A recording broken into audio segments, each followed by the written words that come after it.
Hello and welcome to EV Review Ireland. My name is Derek Riley. Today we are with the BMW i4, specifically the eDrive 40. And if you're a subscriber to the channel, you'll know that I've already reviewed the M50 version. If you haven't already subscribed, please do so. We're on a drive to 10,000 subscribers before the end of the year. Make sure you click that subscribe button, hit the bell icon, and once you've watched this video, leave a comment and let me know what you think. So what we're going to do is have a walk around, have a look on the inside, and then take it out for a drive. Today's video is in partnership with Insta360, specifically the One X2, and the whole review is going to be filmed on it. So let's see if I can have everything all in one camera, inside, outside, and all the different shots that I take. What we're going to do is have a look at it. It is a fairly grey day here in Dublin, but I still think this looks stunning in this Brooklyn grey colour. This is the i4 based on that joint platform. It's a 4 Series Grand Coupe, very similar also to the 3 Series, and you may be mistaken to miss it on the road. How will you know the difference? You will see down here you've got that closed off grille, and you will see elements of blue around about. This closed off grille has that camera in the front of it, has some sensors in there as well, and there is some active air cooling in underneath. You'll see more sensors down there as well. This one has been spec'd up in Ireland. You've got the you've got the eDrive 40M, you've got the eDrive 40M Sport, and then you've got the i4 M50. There you go, Des, there's your wildlife shot in the camera. This one has the upgraded laser lights on it as well. Moving around down along the side, let me just have a look at the front again to see if I definitely think here in the European market, with that license plate built into it, it makes a big difference instead of those dual kidney grills. But like I said a while ago, you definitely get used to it. You also got some active air either side just to bring that air curtain around by the wheels. Speaking of wheels, they come in 17, 18s or 19s, and these are the specific M wheels with the 19s, with the dual colours, with the red brake calipers. Some nice gloss black elements. You've got your M badge indicator built in with some gloss black and that 360 camera. Down along the side then you've got a matte black kind of a skid bar underneath. The handles themselves lift up, but they are aero and flush. You've got that swooping roof line. You've got the blackout windows at the back, and then there's the side profile and the rear profile. Got a lovely little color-coded spoiler on this being a hatch, and it is electric. You've got 470 litres of a boot or a trunk with some space in underneath, but because of the Harman Kardon upgrade, not a lot of space in there. There is no frunk. You've got a 40-20-40 split, some more storage down inside here. You've got a 12 volt, you've got some shopping bag hooks, or shopping bag hook anyway, and then you've got some tie-off points either side. Decent sized boot, and great. This little parcel shelf is comical, and you've got the other side of it up top here. Pop it down, you've got that blue badge, that ring there. On the back you've got the eDrive 40 and you've got the i4. You've got that colour-coded, very sleek shark fin aerial. Charging on AC you have up to 11 kilowatts and on DC up to 200 kilowatts. With the AC, if you're charging at home on a 7 kilowatt wall box, you are looking at about 13 hours. And on DC from 10 to 80%. If you can find something that will give you 200 kilowatts, it'll do it in 30 minutes. But yeah, overall, I think it looks great. Really good. Even this colour comes in a couple of different colours. There's actually a lovely orange colour as well, and a green. So it's great to see variety of colours in it. But this matte grey, I think, looks really nice. And depending on whether you go for the M or the M Sport, will dictate the choices that you have. Let's have a quick look inside.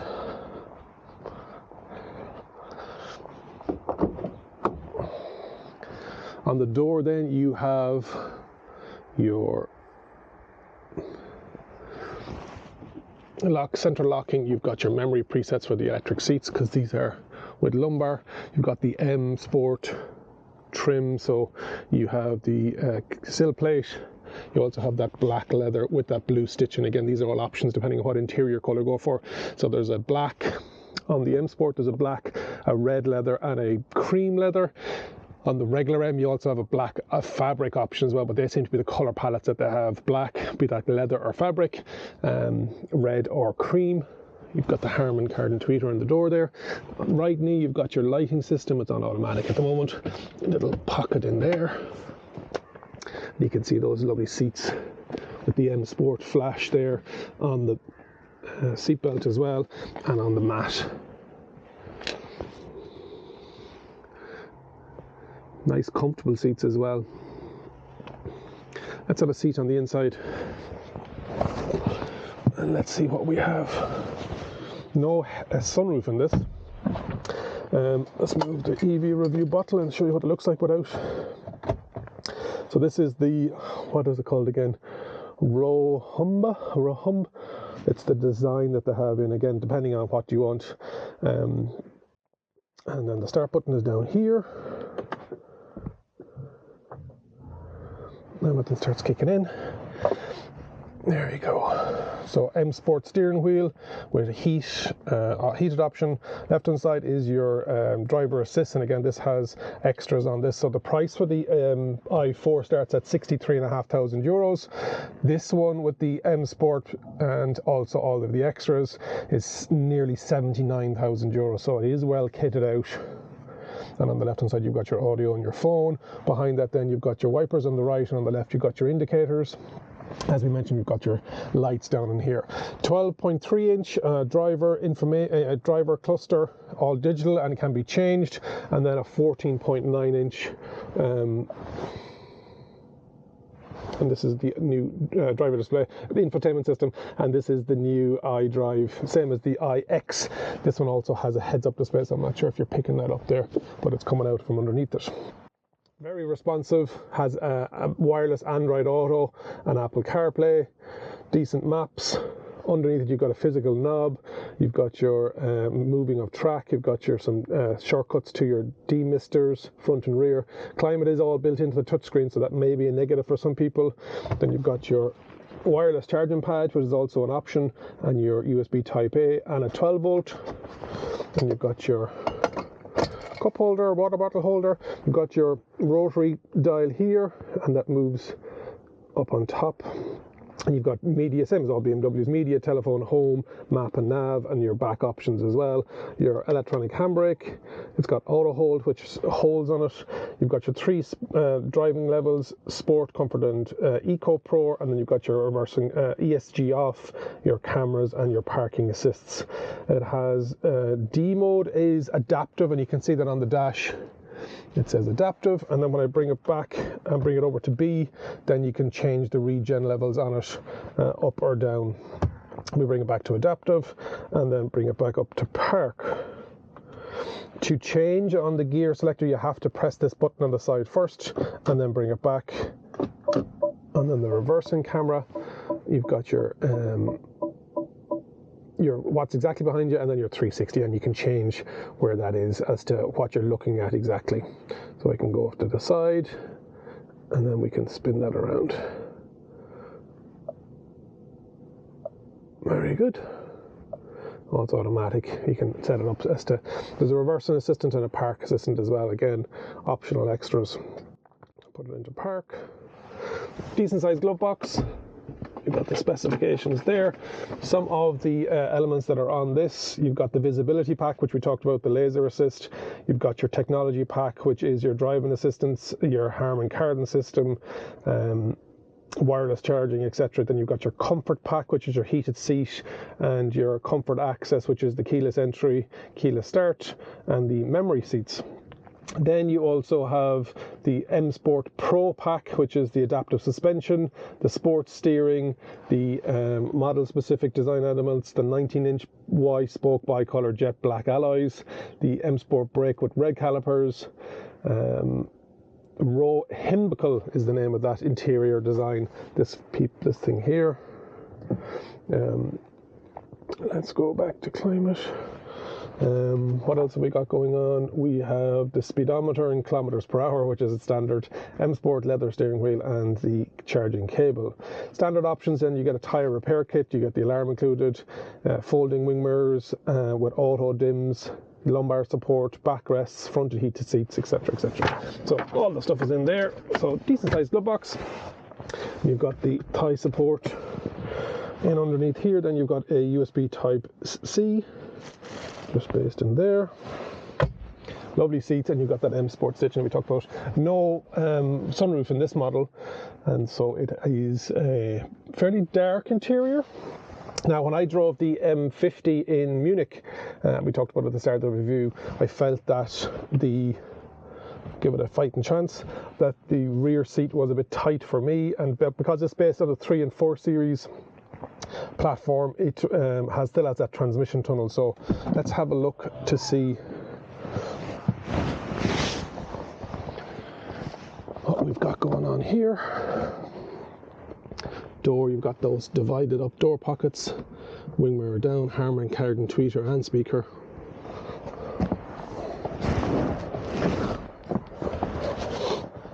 Yeah, not a lot of thigh support. You've got some tri-zone system going on back here, so you've got your automatic up and down, and you also have 2 USB type C's. You've got that transmission. Now it says it's for 5 people, but it'll be 5 small people, or 3 small people in the back, or 1 small and 2 big. You've got some cutouts in the back of the seats. You've got your wire, your magazine holder.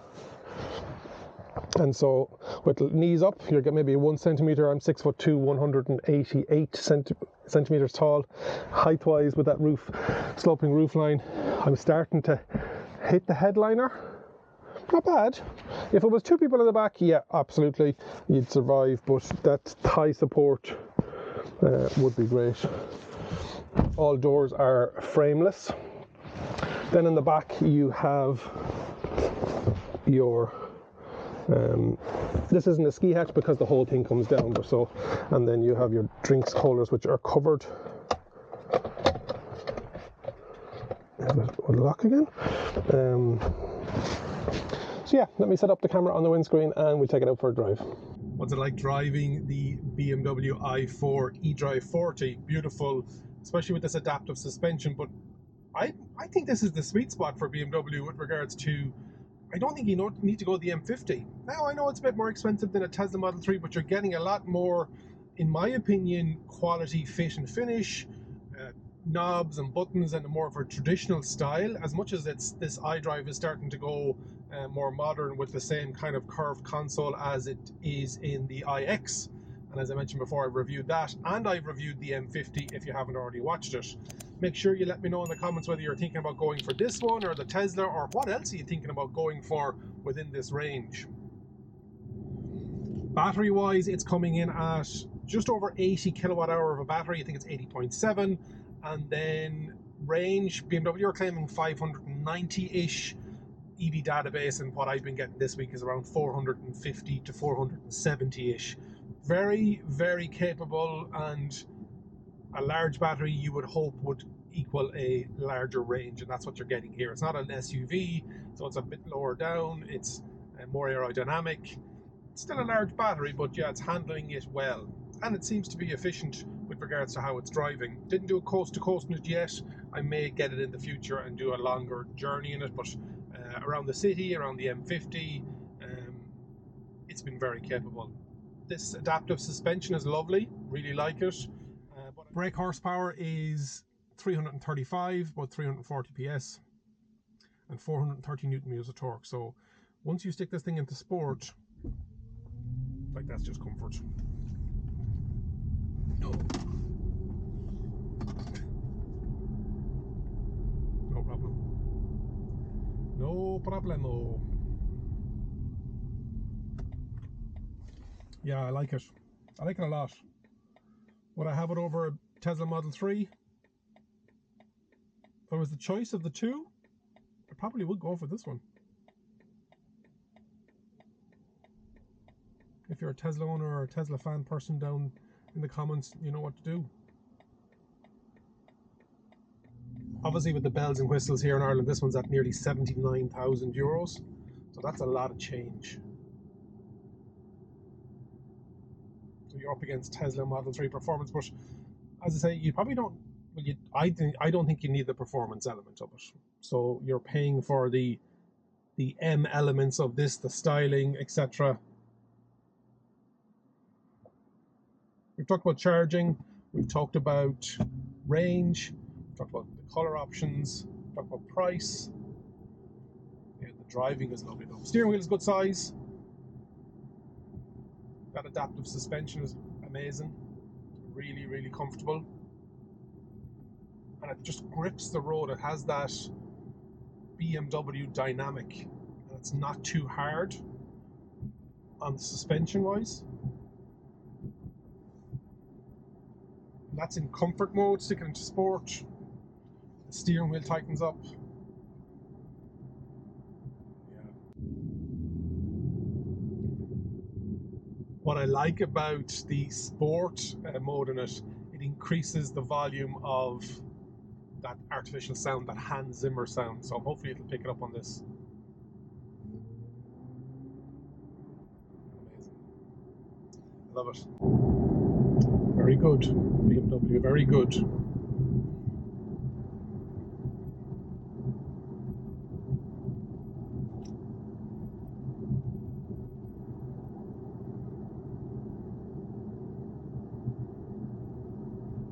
Hopefully you've enjoyed today's review of the BMW i4, specifically the eDrive 40.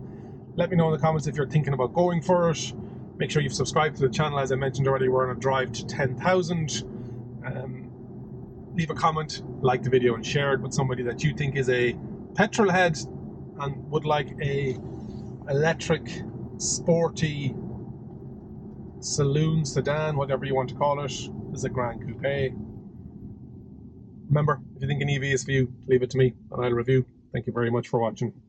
As we mentioned at the start, this video is in partnership with Insta360, specifically the One X2, and this weekend for Father's Day until June 21st, 2022, we have 10% off using the code on the screen or in the description.